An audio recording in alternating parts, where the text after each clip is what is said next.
En ocasiones las pruebas y la adversidad pueden representar señales de cosas buenas. Así lo consideraba José Smith el profeta, quien incluso llegó a decir que se gloriaba en la persecución y la tribulación. Él decía que estaba habituado a nadar en aguas profundas.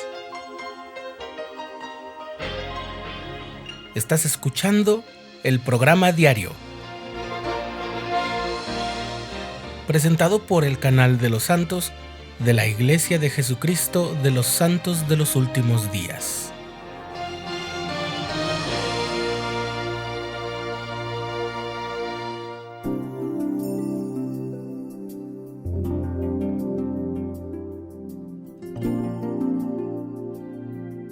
Una de las circunstancias que había acelerado la salida de los santos fuera del estado de Missouri fue la promulgación oficial de una disposición emitida por el entonces gobernador Lilburn W. Boggs en contra de los santos. Las insidias tramadas por los detractores de la iglesia y las acusaciones falsas de personas cercanas a José Smith que se habían enemistado con él acabaron siendo la justificación de una orden de expulsión o exterminio. Unos 3 años más tarde, cuando los santos ya estaban congregados mayormente en Nauvoo, en el extremo occidental de Illinois, y Boggs ya no era el gobernador de Missouri, fue víctima de un intento de asesinato por disparos de arma de fuego. La sospecha recaía en José Smith y la iglesia, cuyas pérdidas humanas y materiales podían ser el motivo de un resentimiento profundo y comprensible.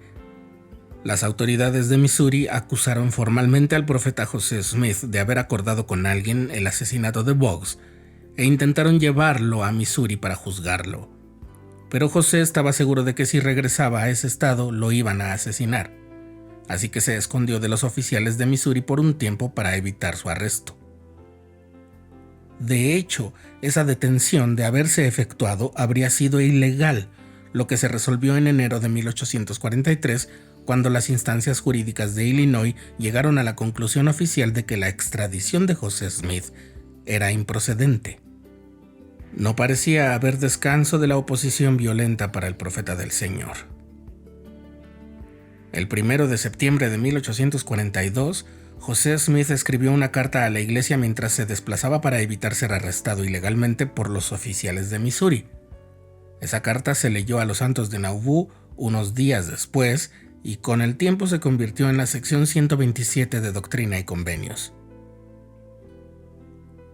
Dice su inicio: en vista de que el Señor me ha revelado que mis enemigos nuevamente me persiguen, y ya que me persiguen sin causa y no tienen la más mínima sombra o matiz de justicia o derecho de su parte en la formulación de sus acusaciones contra mí, y por cuanto todos sus pretextos están fundados en las más negras de las falsedades, me ha parecido conveniente y sabio salir de aquí por un corto tiempo, por mi propia seguridad y la de este pueblo. La envidia y la ira del hombre han sido mi suerte común en todos los días de mi vida. Suelo nadar en aguas profundas.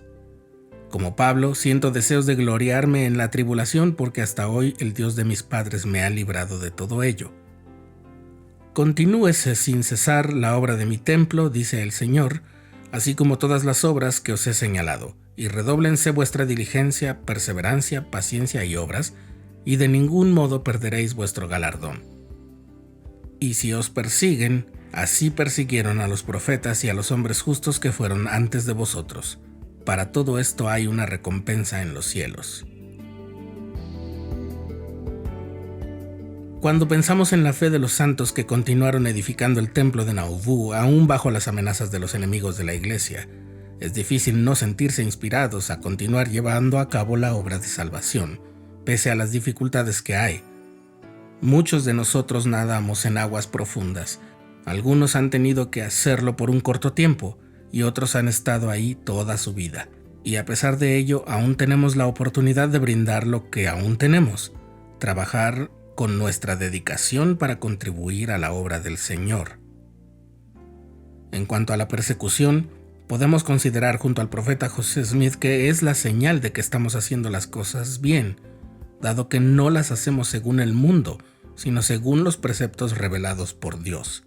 En 2017, el elder Dallin H. Oaks, que entonces pertenecía al quórum de los 12 apóstoles y ahora es parte de la primera presidencia, se refirió a los comentarios del elder Neil A. Maxwell de un discurso de 2004 en el que comparaba a los académicos miembros de la iglesia con los constructores del templo en Nauvoo, Illinois, que trabajaban con una paleta en una mano y un mosquete en la otra para proteger su seguridad.